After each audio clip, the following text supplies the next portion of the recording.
basically, at the end of the day, are you critical enough that you would rather her be there than me?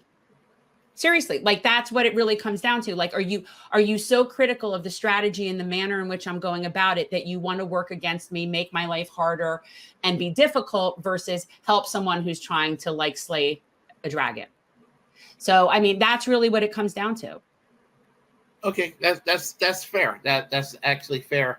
And next question is your thoughts on Robert F. Kennedy? I'm glad he's doing what he's doing. I like anything that goes to crush the duopoly. Like that pleases me. And the truth is that they have no standing, as far as I'm concerned, the Democrats, to criticize it when they wouldn't allow him to have a primary.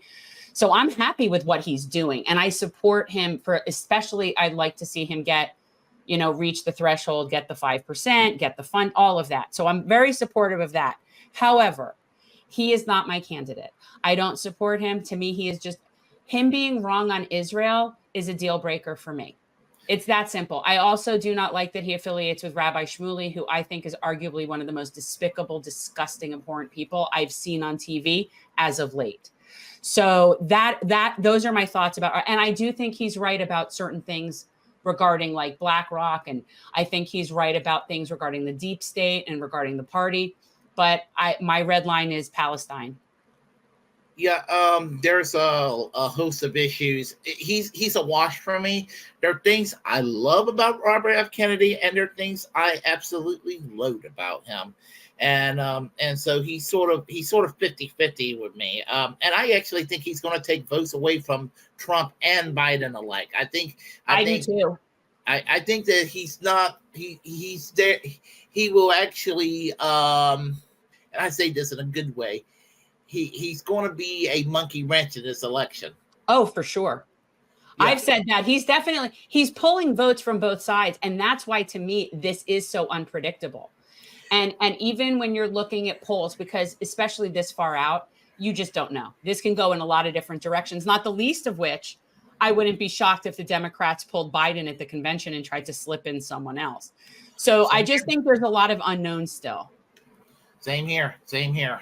And just I mean, it's kind of unsettling that what we're going to end up with on election day is, which I'm not going to vote for either one of them, is part two of Biden and Trump again. Unless the Democrats do end up slipping someone else in there, but I would also suggest that I won't vote for them either. So you're essentially looking at a situation where it can go either way, depending on the third party candidates this time, which that pleases me, because these parties, they should not be presuming anything. I've been very clear that I support Dr. Cornel West. I support his campaign because that's the message I like being promoted. That's what I like him talking about, and I want to support that message. But at the end of the day, if he's not on my ballot, I will be voting green, because I know that that'll be on my ballot in Florida. So that's my sort of backup. That's my plan.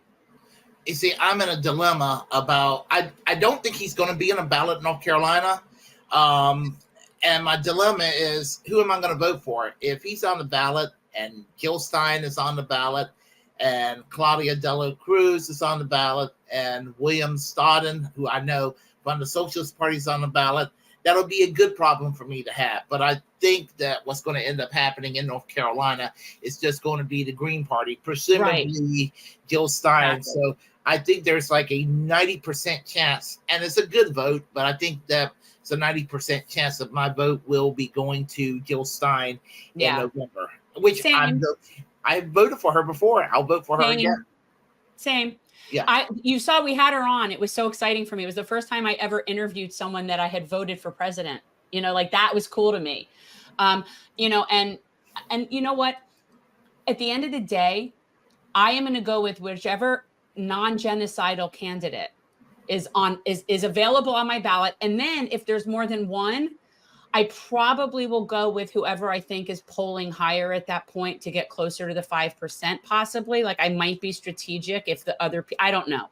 But right now my plan is I support Dr. West's campaign. And I got criticized for platforming Jill Stein.